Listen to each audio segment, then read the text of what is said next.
மகர ராசி மிகப்பெரிய ஏற்றம் கிடைக்கக்கூடிய காலகட்டம். 7.5 சனியினுடைய பாதசனி போயின்னு இருக்கு.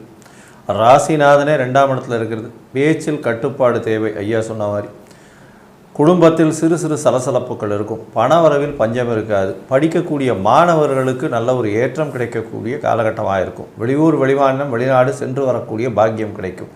புதிய வேலை கிடைக்கும். வேலை நிமித்தமாக வெளிநாடு போகக்கூடிய வாய்ப்புகள் நிச்சயமாக உண்டு.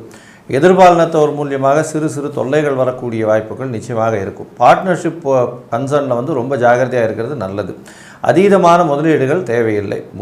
அரசாங்கத்தின் மூலியமாக சிறு சிறு தொல்லைகள் வரக்கூடிய வாய்ப்புகள் நிச்சயமாக உண்டு. உங்களுடைய ராசிக்கு பார்த்தோம்னா புதிய கடன் வாங்கக்கூடிய வாய்ப்பு உண்டு. தாயின் உடல்நிலையில் ஏற்றம் இருக்கும். தந்தை உடல்நிலையில் சற்று பின்னடைவு இருக்கக்கூடிய வாய்ப்புகள் நிச்சயமாக இருக்கும். உங்களுடைய உடல்நிலையில் சற்று கவனமாக இருக்கிறது ரொம்பவுமே நல்லது. மொத்தத்தில் பார்க்கும் பொழுது இந்த மகர ராசிக்காரர்கள் 7.5 சனி போயின்னு இருக்கிறதுனால இந்த மாதம், அதாவது விஸ்வாவசு வருஷம் ஆவணி மாதம் 85 விழுக்காடுகள் ஒரு நல்ல ஏற்றமும் மாற்றமும் உங்கள் வாழ்வில் நிச்சயமாக மலரும்.